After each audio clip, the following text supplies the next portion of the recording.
Hi everyone, it's Andy from Hobby Headquarters, and today we're going to be doing a review and the paint job on Trumpeter's 1/35 scale T64 model 1980. It's a very nice kit, so let's get started on it.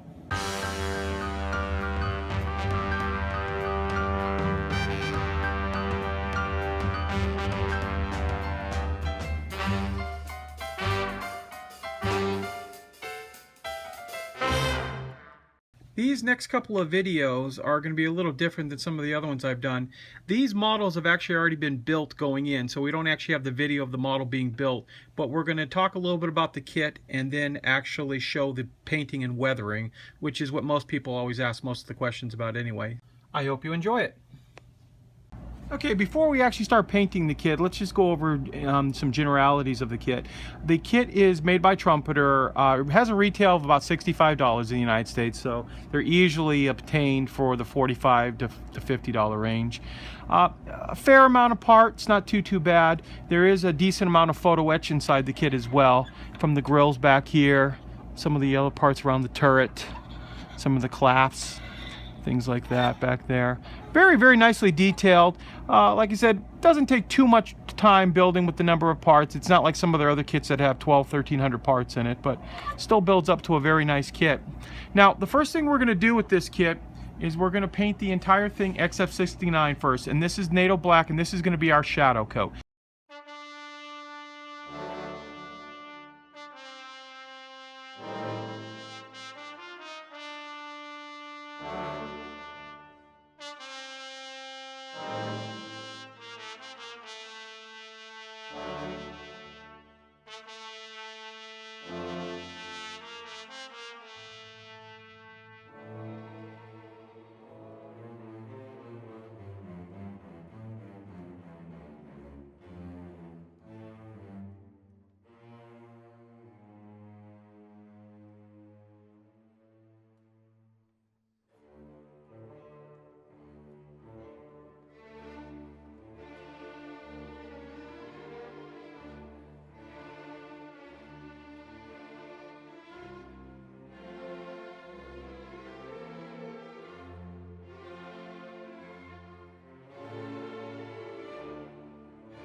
This is the paint scheme that I'm going to go ahead and paint this model. Now, the painting diagram recalls this out to be XF59 from Tamiya. When you look at XF59, though, it's way too dark, I think, based on this. And I've looked at some pictures as well online, and the vehicle looks a little bit lighter than that. So what we're going to do is we're going to mix up about 50-50 of XF59, and we're going to add 57 into it. And that will lighten that color down and get us closer to what this color is going to be right here. So let's go ahead and do that on the vehicle. Okay, although this vehicle is about 50-50 between the tan and the green, my recommendation to you would be to paint it almost completely the tan color. This way, when you go back to do the camouflage, you're not going to have any blank gaps that you decided that you wanted to paint one color or the other. Also, another thing you got to remember too, that these side skirts, these rubber side skirts, are also to remain black. So if you want to, you could mask them off, or we can just paint around, which like I'm going to do on it right now. So let's go ahead and put that first coat of paint on.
Okay, for the next coat we're going to use for the green.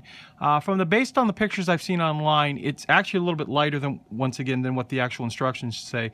So I've started off with XF67 and then added just a touch of buff to it just to lighten it a little bit because it's kind of like a sandy green color.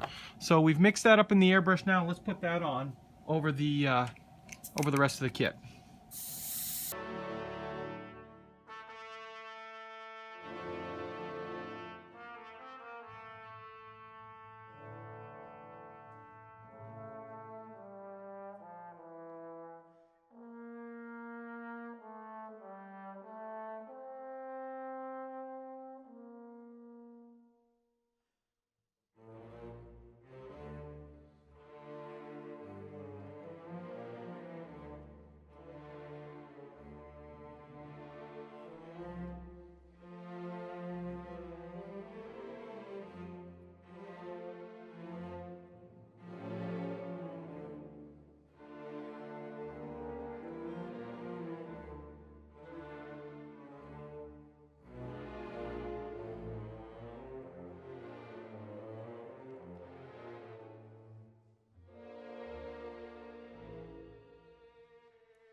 Okay, now in the next step, we're going to paint the turret. Now the turret, because of the way the diagram shows right here, actually blends right into the body hull. So we're going to let that paint dry a little bit, and then we're actually going to put the turret on and then blend in all around it. Now you'll notice on the diagram here that the paint looks pretty dark, but don't forget this is just an artist representation of it. The pictures I've seen of the real vehicles online are actually fairly light. And we're actually going to put, of course, a dull coat on here, which is ever going to so slightly darken all of this paint as well. So after this dries, we're going to lay the turret on a straight position and then just start to fill in and keep that same pattern of camouflage going all the way across the top.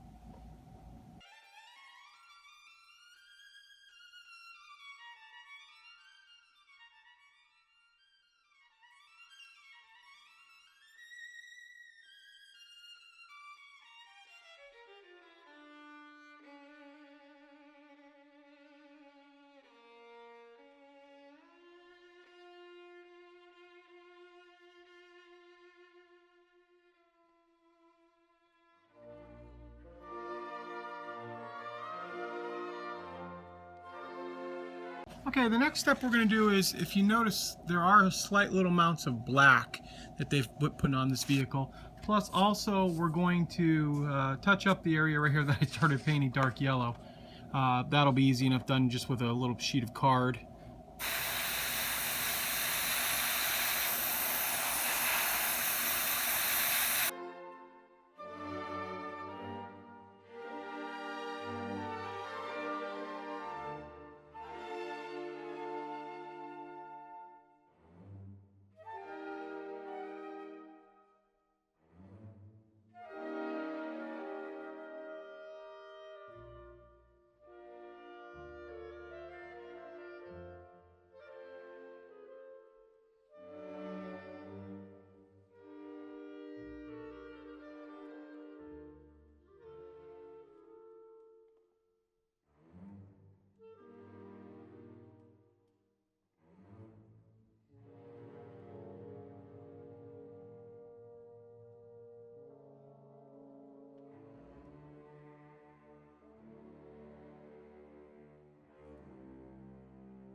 Okay, the kit tracks we decided to discard.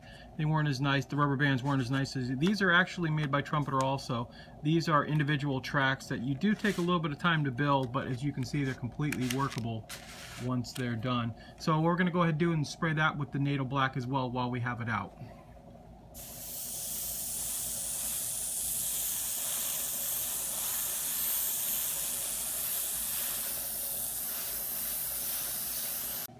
Okay, I've taken the model outside and I just, using a spray can of flat lacquer, I went and sprayed the entire model over it. What's that done now is seal in all the paint job that we've done. Now, to actually get it kind of, if you notice that it's darkened the paint slightly, and it does have the slightest little bit of sheen on it. Now, one thing I like to do is very easy to do and to kind of make it look a little bit chalky and a little bit worn, is taking the exact same color paints that we had before. We're going to lightly mist over the same areas. Because the dull coat has already darkened the paint, you'll start to see a little subtle change in the paint, and it actually will flatten it out a little bit too. So watch what this does.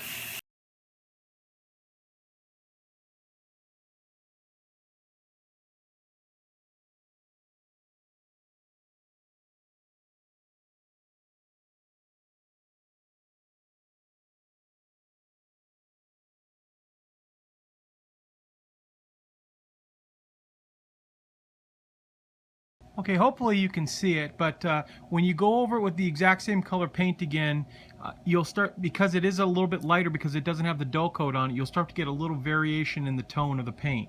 And that's almost like the very first step of this weathering process, because you've already started to make look like the paint is starting to slightly fade.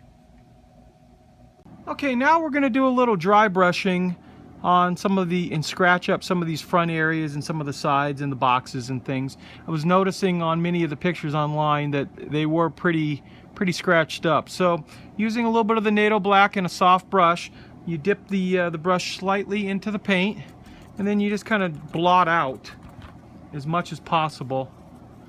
You can see to the point where it starts to do that. And then you just want to start hitting some of these areas right in through here. Make sure all of the paint's off. Like on those bolt heads, you'll see how just lightly going over it, giving it some scratching.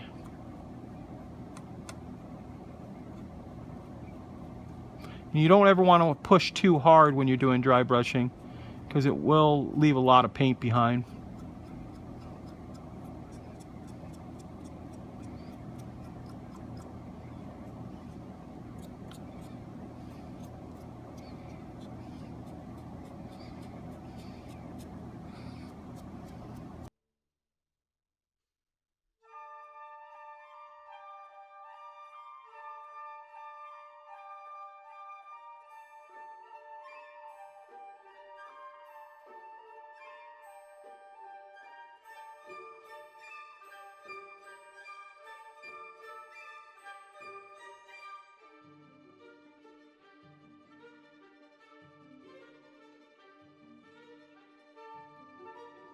Okay, now using the Vallejo Pigments Old Rust, which not only looks like a rust color, it actually looks like a dirt and a rust mixture. We're going to start putting this just lightly on some of the areas and blending it in, especially up around in here. It gives a little bit of appearance, especially over the top of the green. The brown really highlights nicely against it. Oops, sorry about that. And just kind of brush it in different directions so it starts to build up in some of the areas.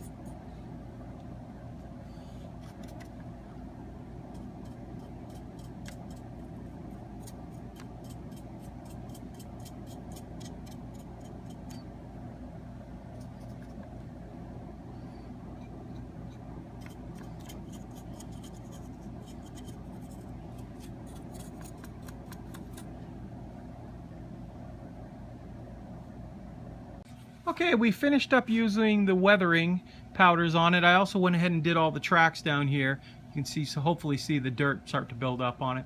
The kit overall is actually pretty straightforward, and I would probably say it's designed for an intermediate builder. There are some areas that you're going to need to put a little filler on and touch up here and there with some, plastic sprue and things like that, but overall it's generally like I said, a pretty straightforward kit. The three-tone camouflage looks really good on that as well.